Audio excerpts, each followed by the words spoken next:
Chris, what is our third main topic today? This one comes from Joker's Makeup Guy. Good afternoon, team The John Campea Show. Bob Iger was always very careful about keeping families a high priority for everything Disney did.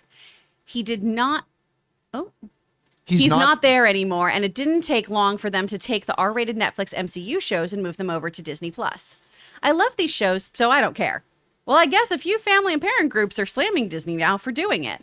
What are your thoughts, and do you think enough pressure could come that would make Disney change course? All right, thanks a lot for sending that in, man.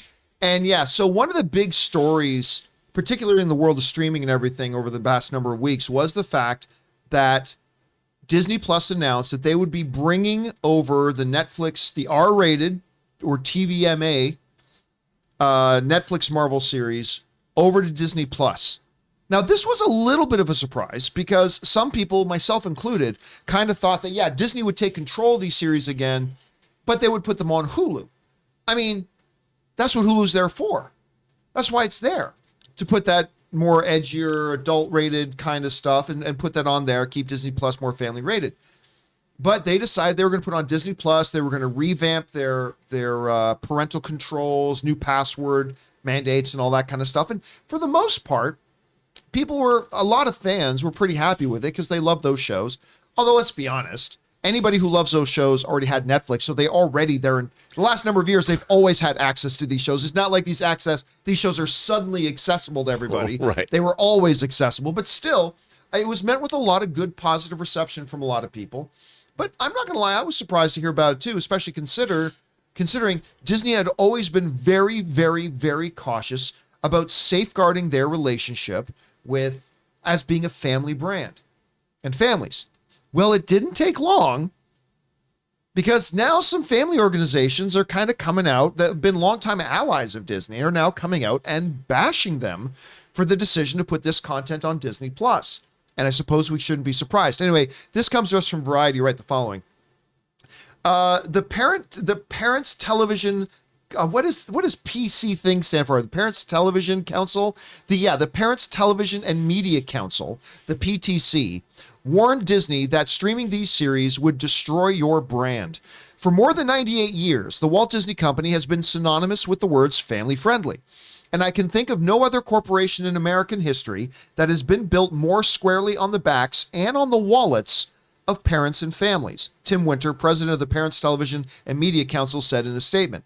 The company's eponymous platform, Disney Plus, logically marketed itself as a family-friendly streaming service, and parents have placed their trust in Disney to deliver just that. It seems wildly off-brand for Disney Plus to add TVMA and R-rated programming to its platform, ostensibly to increase subscription revenue, and that comes to us from the folks over at Variety. Now, I know what a lot of people are going to say. Everybody thinks they're edgelords and they're the cool thing to say, nah, F that, but there is... Good use of the word edgelord. Yeah, That's one of my favorite modern meme terms. Edgelord. But the reality is, whether you like it or not, there are kernels of truth in what the guy said. In the sense that he's saying, look, Disney has built itself and become an empire because it has built itself on families and family experiences and being family friendly. And you're a moron if you don't acknowledge that that is absolutely correct. That is how Disney has built its empire, is on, as they put it so graphically, on the backs and on the wallets of family content, right?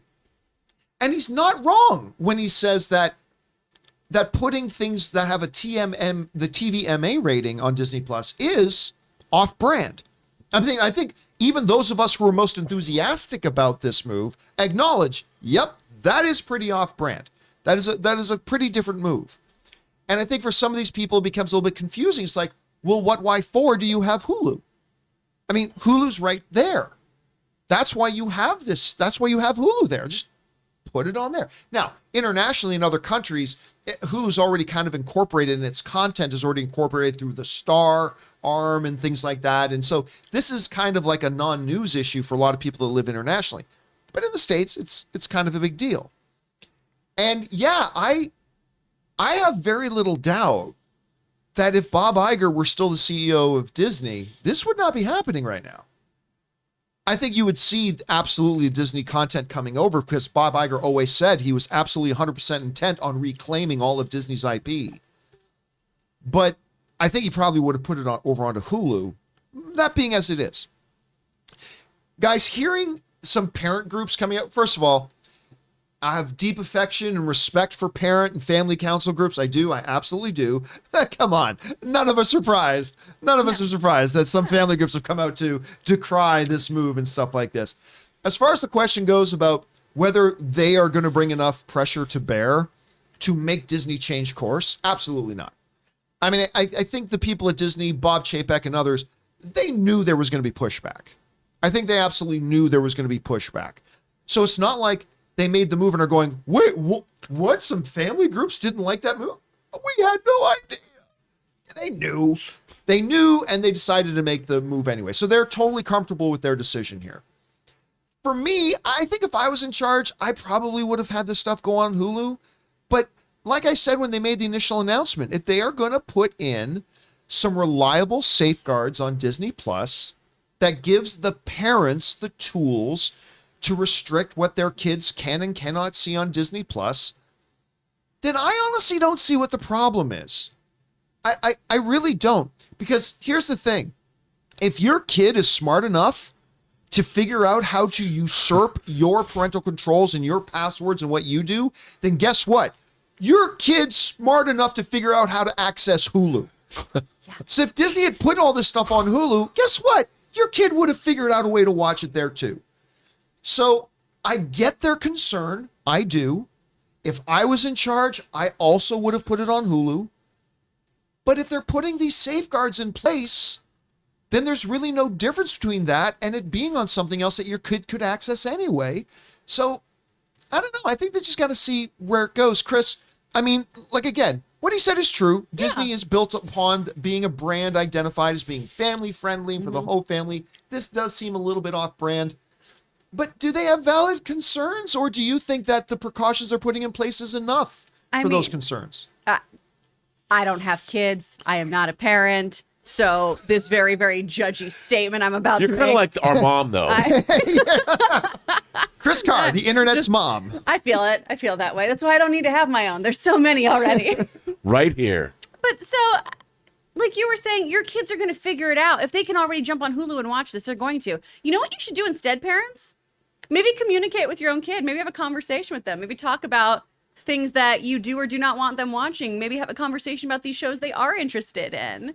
It's not a company's decision or a company's responsibility to make sure your children are not exposed to the vast catalog of their content. That is up to you. That's not what a business needs to do. And I think it's ridiculous. I'm one of those people too, where I've been at a bar before and people brought a kid in and they've been like, hey, could you guys stop talking so loud about that thing that you're talking about? Ma'am, you just brought your child to a bar. And if you hear a couple, F-bombs, I feel like we're in the right environment. Are you? It's your choice to expose yourself to that. Wouldn't this, though, be more like a parent brings their kid into a Chuck E. Cheese? Because isn't Disney Plus in this point kind of portrayed itself up to this point more like a Chuck E. Cheese than Moe's Bar and Tavern? I mean, that's fair. But if we already have the parental control options that put these over here so that, I can go get my flaming Moe's, right? I can go get that flaming drink at Universal Studios and tear it up while your kid goes and looks at some fake raptors. We can have the best of both worlds here. And it's your responsibility to make sure that your kid isn't exposed to things that you don't want them to be exposed to. And also, y'all, dollars to donuts, they are hearing worse things at school. All right? Rob, I mean, I get it. Disney has portrayed Disney Plus as a family-friendly, family-safe haven. But if they have adequate parental controls, it's no more difficult for a kid to get access to Hulu than it is for this area. I don't know. Look, again, I think it'll be the cool thing to just bash on everything that guy just said, but I do think he raises some valid points to be considered. I just think Disney has addressed those concerns. I don't know. How do you feel about it? Well, I mean, I would first look at your child's browser history before you complain about it. Just don't look at Rob's. Just don't look at Rob's. What's that one thing that's saying? What's the definition of a best friend? The best friend is the guy, if you die in a car accident, immediately goes to your house and erases your browser history. Yes, that's the definition of a best friend. That is true. But look, I think that like you, John, I think the guy does have a point. You know, it's Disney's brand. But on the other hand, this is a paid service. Yes. You know, if you are bringing Disney Plus, and I think that Disney Plus is a great service. I love Disney Plus. But the guy has a point. You know, if kids are going to watch. I mean, frankly, if I was 8 or 9 years old and my dad told me I couldn't watch Daredevil, even if it was R-rated, I'd be pissed. Well, and it would only make you want to watch Daredevil even more. Yeah, and by the way, if I had an 8-year-old son, he and I would watch Daredevil together, and if I would explain things he has a problem with, if he asked what Jessica Jones and Mike Coulter are doing, I'd say, having a good time, son, and one day I hope for you to do the same.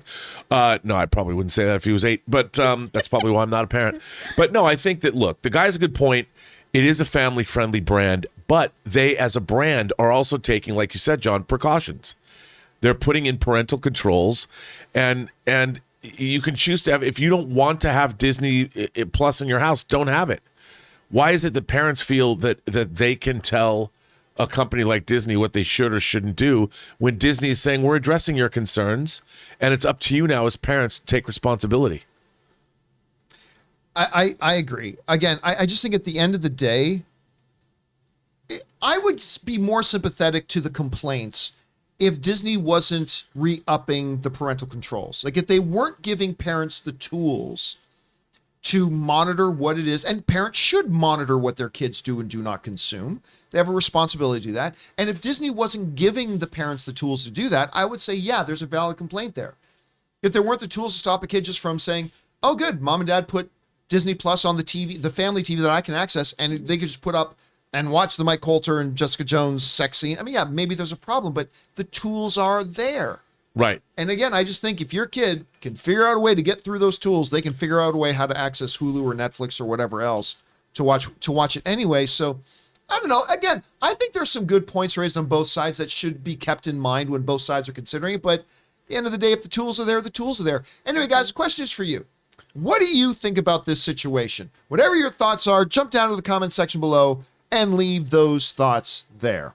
Hey guys, we want to take a minute and thank the sponsor of today's video, the good folks at Keeps. Now look, you guys probably already know that 2 out of every 3 men will experience some form of hair loss by the time they're just 35 years old. Now that's where Keeps comes in, because Keeps has more 5-star reviews than any of its competitors. That means the guys that use it love it. Keeps offers a simple, affordable, and stress-free way to keep your hair. It's also low cost. Treatments start as low as just $10 per month, and Keeps offers generic versions for the 2 FDA-approved medications to prevent hair loss. That means treatment plans are affordable, typically half the cost of pharmacy prices. Keeps has everything your hair needs delivered straight to your door with discreet packaging and proven results. Remember, prevention is the key. Treatments can take 4 to 6 months to see results, so the sooner you act, the better. When it comes to your hair, save more, spend less with Keeps.